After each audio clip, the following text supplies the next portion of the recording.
ప్రభుత్వం చేయని కార్యక్రమాలన్నీ కూడా ఇక్కడ చేపట్టాం. ఈ నియోజకవర్గంలో ప్రతి పంచాయతీలో కలవట్లు అయితేనేమి, రోడ్లు అయితేనేమి, వాళ్ళు మేము చేస్తున్న ఈ అభివృద్ధి కార్యక్రమాలు ప్రతిపక్షాలు ఉంటూ కూడా కొన్ని వాటికి అడ్డు పడుతున్నారు.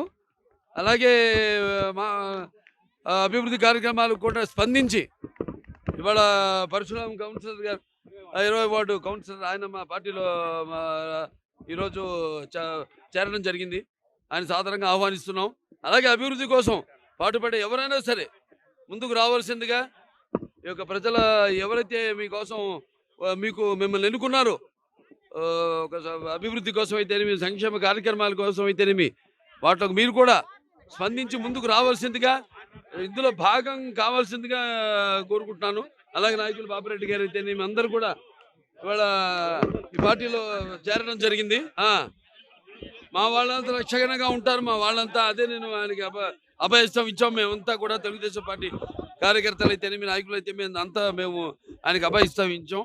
తప్పకుండా మిమ్మల్ని కంటికి రెప్పలా కాపాడుకుంటామని, ప్రజలను ఎలా అయితే కాపాడుకుంటున్నామో అలాగే ప్రజాప్రతినిధులను కూడా వాళ్ళు కాపాడుకోవాల్సిన మంచి పనుల కోసం సహకరిస్తున్నా, చేయి కలుపుతున్నా ప్రతినిధులను కూడా వాళ్ళు బెదిరించి ఈ ఒక్క విషయంలోనే కాదు, అన్ని ఇప్పుడు ఇసుక మన లేకపోతే ల్యాండ్ మాఫియా అయితేనేమి ఇలా చూస్తున్న విచ్చలు విడిగా ఎక్కడ పడితే అక్కడ ఇష్టం వచ్చినట్టు వాళ్ళు తవ్వుకుపోతున్నారు. అలాగే కబ్జాలు చేస్తున్నారు భూములను కూడా. వీటిలన్నిటికీ మా వాళ్ళు అడ్డు పడుతున్నారు. సో తప్పకుండా ఇటువంటి వాటికి అన్నిటికీ ఎప్పుడు మేము అడ్డు పడతాం.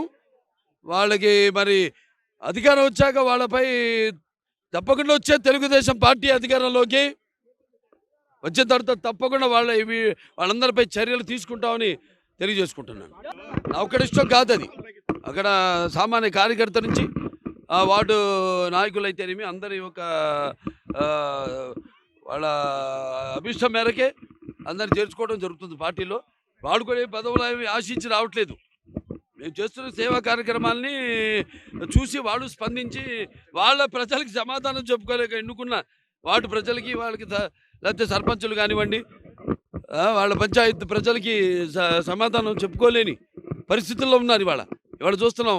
మొన్న నేను అసెంబ్లీకి వెళ్ళాను. సర్పంచులంతా కూడా వచ్చి చలో ముట్టడిద్దామని వచ్చారు. వాళ్ళ మీద ఎంతో అమానుషంగా ప్రవర్తించి వాళ్ళందరినీ వాళ్ళ నిధులన్నింటి కూడా డైవర్ట్ చేసి వాళ్ళకి ఒక తట్టెడు మట్టి కూడా ఒక గోతిని పూడ్చే పాపానికి పోలేదు వాళ్ళు. అటువంటిది మేము చేస్తున్నాం. వాటికేమో అడ్డుపడడం, మీరెవరు చేయడానికి అంటాం. ఇటువంటి రాష్ట్రం అంతా చూస్తున్నాం. సో తప్పకుండా వీటికి వాళ్ళు ప్రాధాన్యత ఇస్తాం. వాళ్ళు డెఫినెట్గా వాళ్ళు ఎన్నుకున్నారు ఆ వార్డు ప్రజలు కాబట్టి వాళ్ళు కూడా తప్పకుండా వాళ్ళకి మేము ప్రాధాన్యత ఇస్తాం.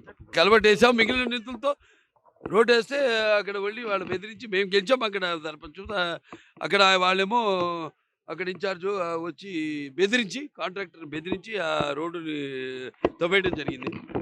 ఇలాంటివి కళ్ళ ముందు ఎన్నో జరుగుతున్నాయి. ఇట్లాంటివి చూస్తాడు. అయిపోయింది, ఇక వచ్చేసేందుకు ఎన్నికల దగ్గరికి వచ్చాక వాళ్ళ మీద కూడా మేము చర్యలు తీసుకుంటాం.